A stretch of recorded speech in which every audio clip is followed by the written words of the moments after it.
The task feature is used to manage and track activities that are associated with specific dates, but not with specific times.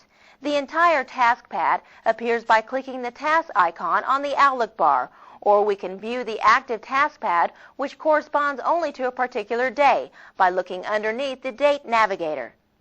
Below the Date Navigator is the active task pad. This area is used to display the tasks and projects that need to be accomplished on this day. Let's import another learning file. From the File menu, we'll select Import and Export.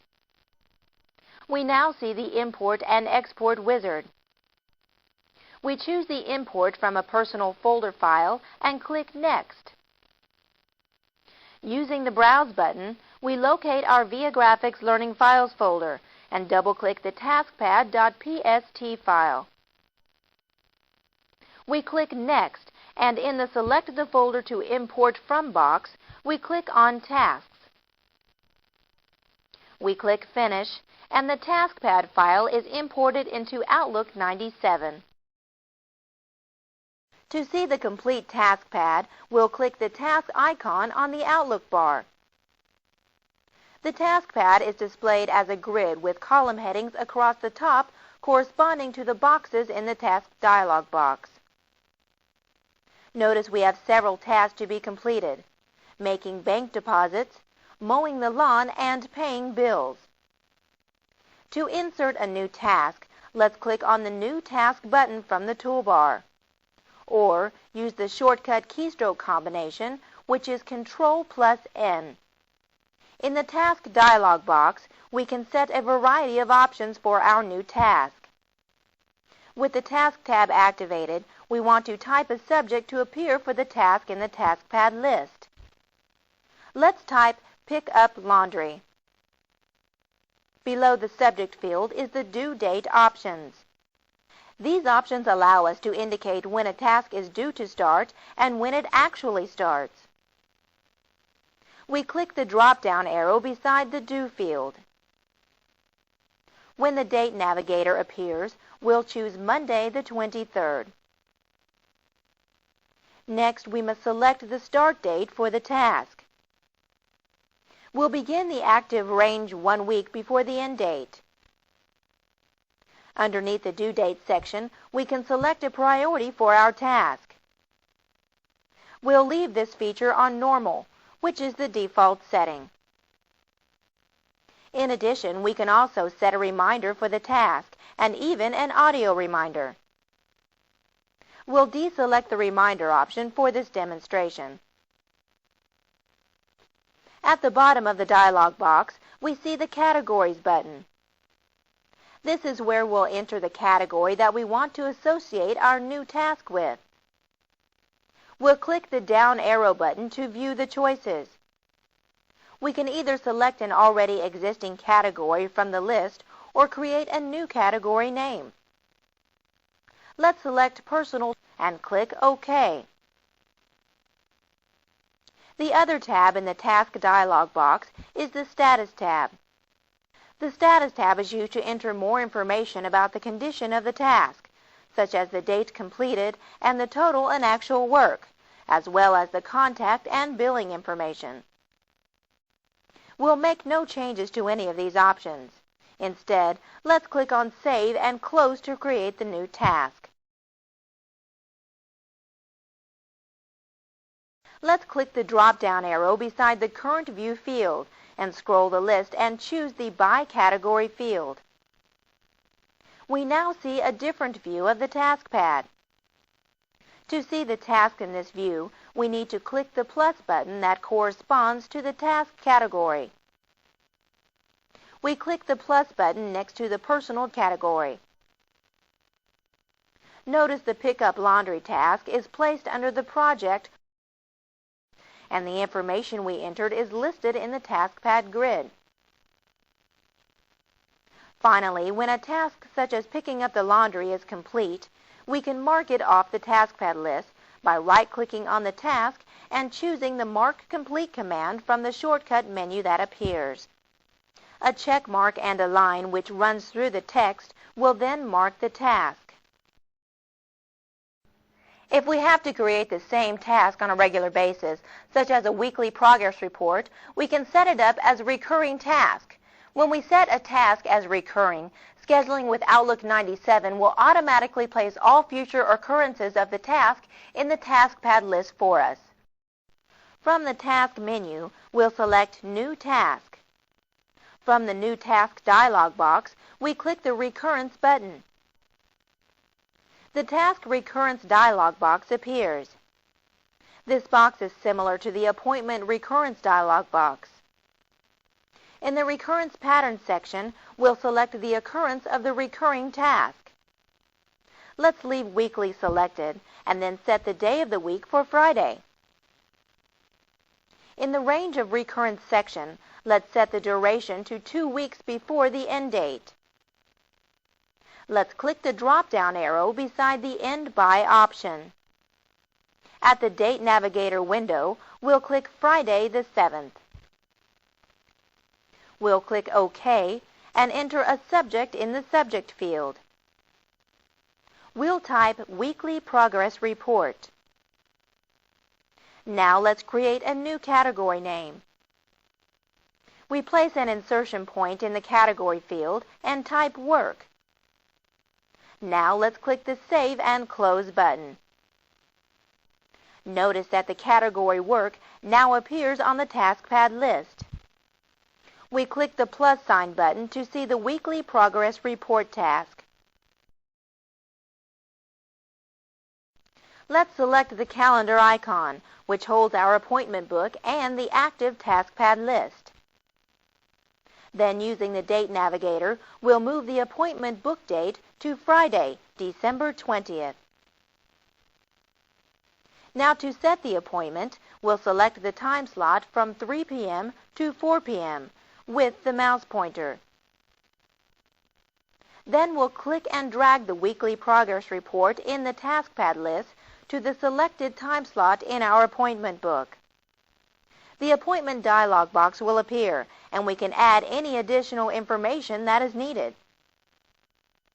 When finished, we'll click on the Save and Close button, and the task is placed in the appointment book. Let's return to the main TaskPad. We click the TaskPad icon. We're going to begin learning about filters. A filter is an easy way to view only those items or files that meet conditions we specify. Tasks can be filtered in a variety of ways. To apply or change the filter, we open the View menu and select Filter. In the Filter dialog box, we have several options to work with. With the Tasks tab activated, we can apply a filter for words that we specify in the Search for the Word field. The In field allows us to click the field or field set we want to search. The more fields we specify, the longer the search will take. For the broadest search, click Frequently Used Text Fields. The From button allows us to search from our list of email names. The Send To button lets us find all task requests we have sent to the person whose name we enter here. The Time field locates tasks based on the time criteria we select. For example, we can set a filter to find all tasks due this week. We would click Due in the first box and This Week in the second box. Let's click the More Choices tab. Now let's click the Categories button. In the category list that appears, let's click Personal. We click OK, then OK again. Now notice that the only tasks we see are the ones under the Personal category. Also notice that in the taskbar at the top, we see Filter applied in parentheses. To take off the filter, we simply repeat the steps we have just performed. We open the View menu and choose Filter. From the Filter dialog box, we click the More Choices tab. Now we click the Category button and deselect Personal. We click OK twice, and our task pad is returned to the default settings we had earlier. Another way to organize our task pad list is to group the task in an outline format. From the View menu, we'll select Group By, and the Group By dialog box will appear. Here we can select up to 3 properties by which our task pad list is divided. The first section, Group Items By, is currently set on Categories. To display all of the available properties, we can click on the down arrow button. Let's leave this setting on Categories. Beside the item field are the ascending and descending options. When ascending is selected, the list is placed in alphabetical order, or with the earliest date or the lowest value at the top of the list. Descending, on the other hand, is exactly the opposite. When descending is selected, the list is placed in reverse alphabetical order, or with the most recent date or highest value at the top. Let's leave this setting on ascending. In the first Then By box, we'll use the down arrow button and scroll to the Select Priority. We'll leave descending selected to display the highest priority first. Next, in the second Then By box, we'll select Start Date and select the descending option. In the third Then By box, we'll select Due Date again with the descending option selected. When we click on OK, notice that our to-do list is changed to represent the new group headings we created. We now see the group names with each one preceded by an Expand and Collapse button. By clicking on these buttons, we can display or hide the task that appears in that group. For example, let's click the Expand button beside the Personal Chores category. We see that we have another group name with an Expand and Collapse button. We click it and now see Start Dates.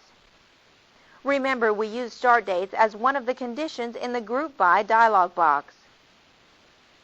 If we click on the Collapse button here, we'll see a Due Date condition. Finally, we click on the Collapse button beside Due Date, and we see the task associated with the conditions we specified. Sorting the task pad list is another way to specify how we want to view our information. If a sort is applied, it is performed within the group settings. To make any changes, we open the View menu and select Sort. In the Sort dialog box, we can choose the properties by which our task pad columns are divided.